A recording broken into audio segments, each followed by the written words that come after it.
At the high point of growth, we were adding 120,000 new users every day, which is crazy. Even think about. I asked my boss what my KPI should be, and he said, your only KPI is be awesome. Like, just be awesome. My name's Troy Malone. I've worked as an executive in a number of different tech companies, mainly taking them from the US into new international markets.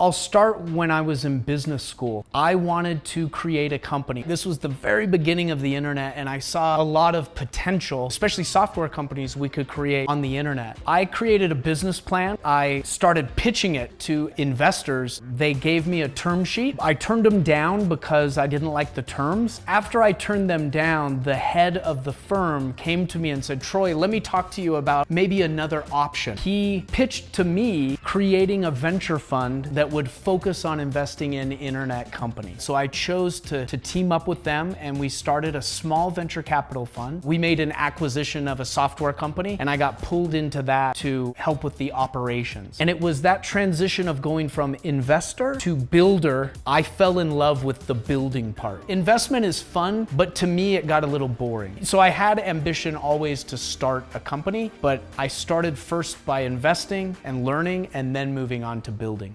In 2008, I started a company with a co-founder. I was running a production team. We were doing video production at conferences. A big problem that we had was staying synchronized in our communication. Is the equipment going to be at the right place at the right time? You know, all of these logistical issues. So we started a project management type of software. You could do messaging, you could share files. And you know, we had companies like Warner Brothers, one of the big movie studios, was using us and really liked it. It was a fun thing to build, but really my motivation was just to solve an existing problem that I had. That's usually a good entrepreneurial direction, is to solve a problem that means something to yourself. What happened was 2008, the financial crisis hit. We couldn't raise more money. We immediately cut back and made it profitable. In making it profitable, we took away all of our growth. The market is so dynamic. It's always changing. A couple of months later, that can all change and you can't raise any money. Raise money when you can. I would have raised a little more money initially and gave more equity away in order to have a little more runway so that we could get through any potential storms or difficulties. I learned a lot about product and product management, when to listen to customers and when not to listen to customers. Many times customers think they know what they need, but they don't really. You need to be able to understand the differences between those product dynamics. I would call my other business, we didn't accomplish what we wanted to, so it was a failure. But it helped me build the skills I needed to be able to land at Evernote and see success. At the same time, Evernote was one of the few companies in 2008 that was able to raise money because their business had such great metrics and user growth. I was lucky in some ways, timing-wise, to meet Phil and to talk with him about Evernote, to take Evernote into Asia specifically. When I joined Evernote, I think we had around 59 employees. We were growing very quickly. We had just hit 10 million users. We were adding 120,000 new users every day, which is crazy to even think about. I would go to bed at night and think all around the world, people are signing up and coming onto this app, 120,000 people a day. And I remember when I first started, I asked my boss what my KPI should be, what my goals should be. But he also said something to me that I think made a big difference and motivated me very much. And he said, Troy, your only KPI is be awesome. Like, just be awesome. He didn't have direction to give me. I'm trusting you to go out and figure out how we enhance this growth pattern and really bring people on. When we released our public API at Evernote, we didn't know if anyone was going to build on us as a platform. We were kind of nervous, wondering if anyone was going to use Evernote as a platform. So what I did, I said, hey, I want to do a hackathon. And I remember our CTO at the time, Troy, you can't do a hackathon. No one's going to want to develop Evernote. we're too early. And I said, just let me try. So I sent an email to the top IT professors at Yonsei Teihakyo, Seoul Teihakyo, to all these professors, and I said, I want to do a hackathon with you. And I got one professor from Yonsei. We organized the date and everything, and we did a hackathon at Yonsei Teihakyo. I had Phil come over. He was blown away. He was like,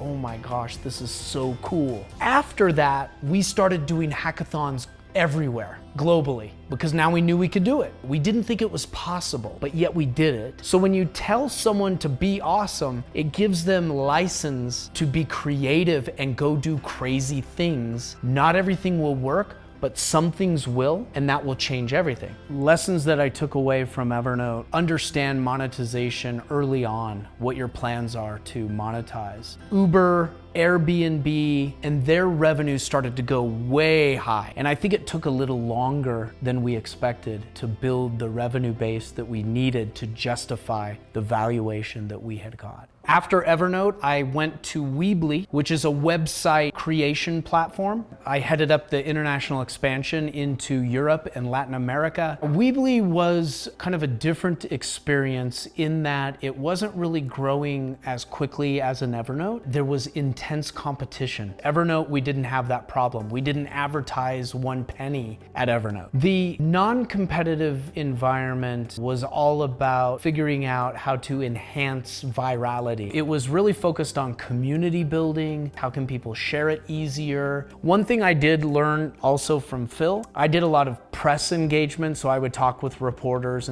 and we never talked about competition. Even if people asked us about competition, we would never talk about competition, because sometimes companies feel they need to answer the question about competition or whatever. But if you just ignore the competition and build the best product that you have the vision for, that's usually the best answer. That's true in an Evernote context, but in different markets that are hyper competitive, like Weebly, that is not as true. One year I remember with Weebly, 3 of our competitors had Super Bowl ads, which are the most expensive advertising here in the US, right? That's when I knew, wow, this is serious. We don't have that kind of budget. We hadn't raised as much money. When it comes to hyper competitive environment, it becomes easy to do feature by feature kind of competition. You can lose sight of the grander vision of what you can build if you're just fast following other companies. What we tried to do is to pull back from looking at all the features that our competition was adding and really create a product roadmap that we thought was what the customer truly needed. So it was more of a challenge to figure out how to compete in the face of big money advertising. We were able to grow in the international markets nicely because it was a little more quiet in the international side, and I gained a lot of knowledge at that role with marketing, how to be efficient with paid advertising to bring in users of your product and bring them through the funnel from free to paid to growing in revenue with us. And we got acquired by Square. It was a good exercise on hyper competitive environment and how to kind of operate in that with a lower budget. It was definitely a challenge, but it was fun, and we were successful.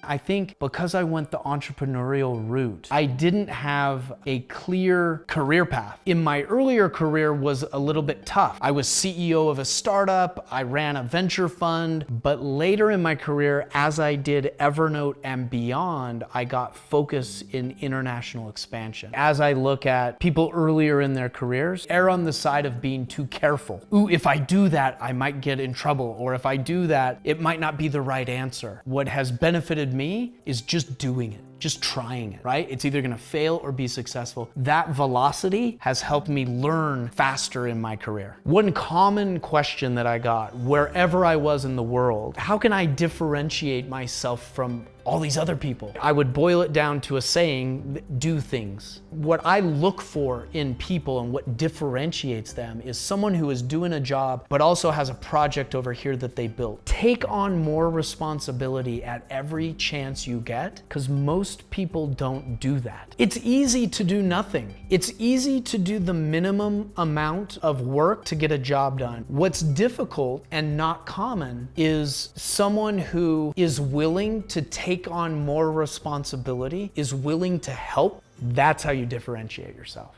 I decided to make the move to Drata because Drata is at that hyper growth stage that I enjoy. Drata is a platform that helps companies become compliant in both privacy and risk frameworks. As companies have these audits and get these certifications that they are compliant with a particular, it builds trust with other companies so that you can do business. As I mentioned, the CTO of Drata is a former co-founder of mine, Daniel Marashlian. When he gave me the updates on what they were doing with Drata and where they were at and the fact that they were seeing international traction, that's when we started talking seriously about, wow, this is probably ready to go international. What I look for in a company to be ready to go international, obviously product market fit has to be there, and also seeing indications of traction in other markets. I really like